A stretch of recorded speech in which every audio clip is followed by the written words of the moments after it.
খাত যেগুলো আছে তার উপর ভর করে থাকে কৃষি, সেবা এবং উৎপাদন, তার উপর ভর করে থাকে আমাদের প্রশাসন। আজ পর্যন্ত প্রশাসনের বড় থেকে ছোট কোন কর্মকর্তা কর্মচারী কি এই দাবি করেছিল যে ঈদের আগে বেতন দিতে হবে?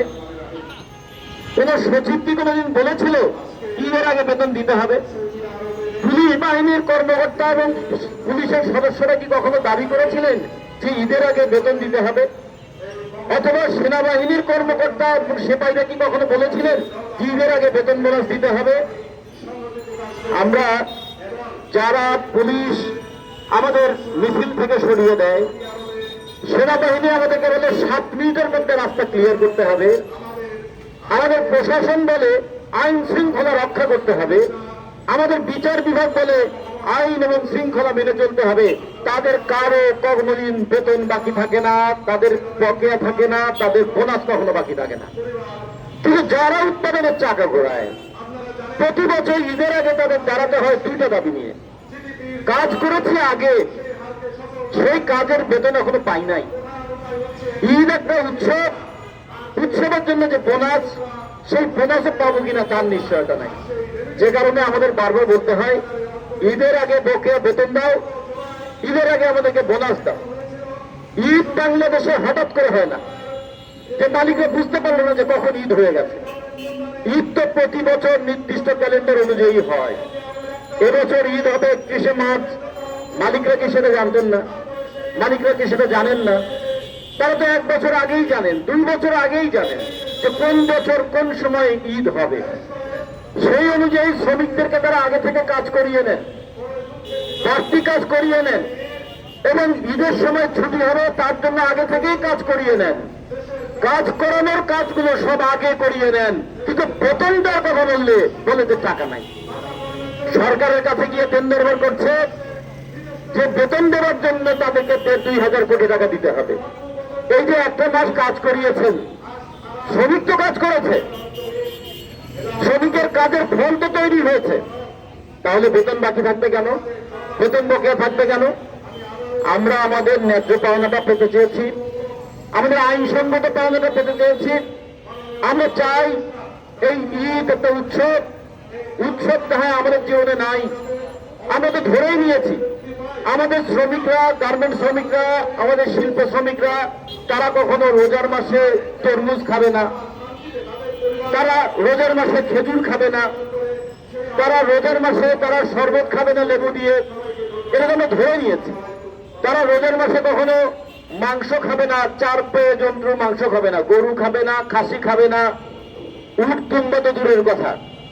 ফলে তারা তো ধরে নিয়েছে এগুলো খাবে না। কিন্তু একটু পাঙ্গাস মাছের 1 টুকরা আর মুরগির মাছ, একটা মুরগির 12 টুকরা 15 টুকরা করার পরে সেই মুরগির 1 টুকরা খাওয়ার অধিকারও কি তার নাই? আমরা তো বাড়তি কোনো খাবার চাই নাই। আমরা বুঝে নিয়েছি আমাদের দেশটা বড় গরিব এবং আমাদের মালিকরা আরো গরিব, আমাদের সচিবরা গরিব, আমাদের উপদেষ্টারা গরিব, একসময় আমাদের মন্ত্রীরা ছিলেন তারা গরিব। এই শ্রমিকরা না দিলে ওরা খাবে কি? এই জন্য আমরা ওদের জন্য গরুর মাংসের ব্যবস্থা করেছি, ওদের জন্য তরমুজের ব্যবস্থা করি, ওদের জন্য খেজুরের ব্যবস্থা করি, ওদের জন্য শরবতের ব্যবস্থা করি। কিন্তু আমাদের জন্য একটু ডাল ভাতের ব্যবস্থাও কি আমরা করবো না?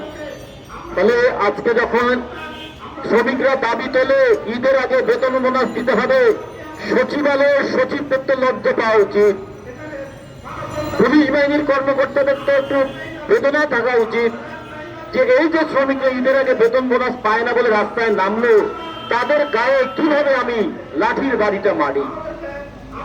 আমাদের সেনাবাহিনীর কর্মকর্তাদের তো একটু কষ্ট পাওয়া উচিত। এই শ্রমিকরা ঈদের আগে বেতন পায় নাই বলে রাস্তায় দাঁড়িয়েছে, তাদেরকে কিভাবে আমি ভয় দেখিয়ে রাস্তা থেকে তুলে দিই। শ্রমিকদেরকে বলি 7 মিনিটের মধ্যে রাস্তা ছেড়ে দাও, শ্রমিকরা বলে 7 মিনিটের মধ্যে রাস্তা আমি ছেড়ে দেবো, কিন্তু আপনার 70 মিনিটের মধ্যে মালিককে ধরে এনে আমার বেতনের টাকাটা দিয়ে দেন না কেন? ব্যাংকে টাকা থাকে, ব্যাংকের কর্মচারীরা মাসের 30 তারিখের আগে 26 তারিখে তারা নিজেদের টাকাটা বেতনটা নিয়ে নেন, আর ওই ব্যাংক বলে টাকা দেওয়ার মতন টাকা নেই। আমরা এই ধরনের প্রতারণা, শ্রমিকদের জীবন নিয়ে এই ধরনের ছিনিমিনি খেলা, শ্রমিকদেরকে বারবার এইরকম অসহায় দাবার ঘটিতে পরিণত করা বন্ধ করতে চাই। সে কারণে স্কপের পক্ষ থেকে বলেছিলাম, ঈদের আগে আমরা বৈঠক করেছি, ঈদ নিয়ম অনুযায়ী আসবে, আপনারা নিয়ম অনুযায়ী বেতন দেবেন। ঈদ সময় মতো হবে, আপনারা সময় মতো বোনাস দিয়ে দেবেন। এই কথাটা আমাদের সঙ্গে তারা এগ্রিমেন্ট করেছে, এই কথাটা আমাদের সঙ্গে তারা চুক্তি করেছে। আমরা দেখতে চাই এই চুক্তির যেন বরখেলাপ না হয়। এই চুক্তির বরখেলাপ যদি আপনারা করেন, আর শ্রমিকরা যদি রাস্তায় নামে, শ্রমিকদেরকে পেটাবার কোন নৈতিক অধিকার কি আপনাদের থাকবে? আপনারা যখন মালিকদেরকে ধরে নিয়ে আসা উচিত। আমরা মালিককে ধরতে চাই না। আমাদের গরিব মানুষ মালিক, আমাদের অসহায় মালিক, আমাদের দুর্দশাগ্রস্ত মালিক, এই মালিকরাও ঈদ করুক। আর আমাদের যে শ্রমিক সারা মাস কাজ করেছে, সে মাসের শেষে তার বেতনটা যেন পায়।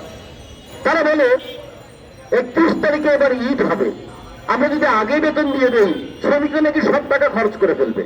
আরে শ্রমিক টাকা খরচ করবে না মাটির ব্যাংকে রাখবে, না ব্যাংকে রাখবে, না কি অপচয় করবে, এই দায়িত্বটা শ্রমিকের উপরে ছেড়ে দেন। কিন্তু শ্রমিকের বেতনটা শ্রমিককে দেন। ওরা বলে 31 তারিখে বেতন কেমন করে দেবে? আমাদের তো বেতন দেওয়ার কথা 7 তারিখে। খেয়াল করে দেখুন, মাস হয় 30 দিনে, ওরা বেতন দেয় পরের মাসের 7 তারিখে। ওরা শ্রমিকদেরকে একদিন আগে বেতন দেওয়ার ভরসা করে না, শ্রমিকরা কিন্তু 37 দিন পরে বেতন নেয়। শ্রমিকরা যখন বেতন নেয়, যেমন এখন এটা হচ্ছে মার্চ মাস, ফেব্রুয়ারি মাস শেষ হয়েছে, মার্চ মাসের 1 তারিখ থেকে কাজ করছে। এই কাজ কিন্তু তারা পয়সা ছাড়াই করছে। এই কাজের বেতনটা দেবে তাদের মাসের শেষে। শ্রমিকরা কাজ করার সময় তারা এই বিশ্বাসটা করে, আমি কাজ করেছি, আমার বেতনটা আমি পাবো। কিন্তু মালিকরা কোনোদিন আজ পর্যন্ত কি বলেছে, সামনে ঈদ আসছে, আমরা আগাম তোমাকে 1 মাসের বেতন দিয়ে দিলাম? শ্রমিকরা আগাম শ্রম দেয়, কিন্তু মালিক কোনোদিন এই শ্রমিকদেরকে আগাম বেতন দেয় নাই। ফলে আমরা মালিকের চরিত্র জানি, তার কাছ থেকে আমরা আগাম বেতন চাই না। আমরা আমাদের পাওনা বেতনটা চাই, আমরা আমাদের মজুরিটা চাই, তার সঙ্গে বোনাস চাই। সেই দাবিতে স্কপের পক্ষ থেকে আজকে আমরা আবার দাবি জানালাম, হুঁশিয়ারি উচ্চারণ করলাম।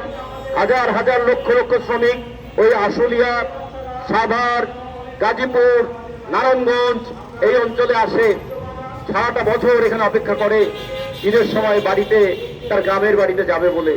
সেই সময় পরিবহন মালিকরা বাসের ভাড়া বাড়িয়ে দেন, সেই সময় দোকান মালিকরা শেষের দিকে কাপড়ের দাম বাড়িয়ে দেন, খাদ্যদ্রব্যের দাম বাড়িয়ে দেন।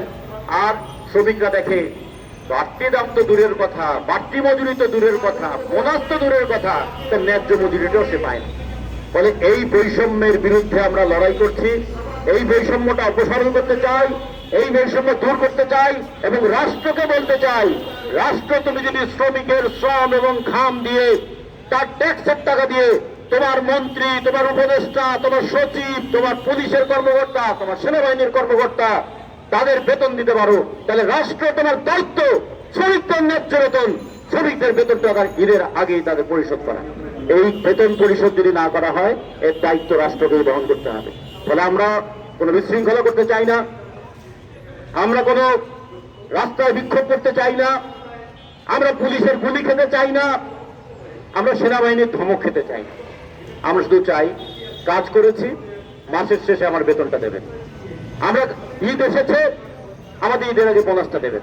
আমাদের যদি কোনো বেতন এবং পাওনা বকেয়া থাকে, সেই বেতন এবং পাওনা বকেয়া পাওনা পরিশোধ করার উদ্যোগ নেবেন।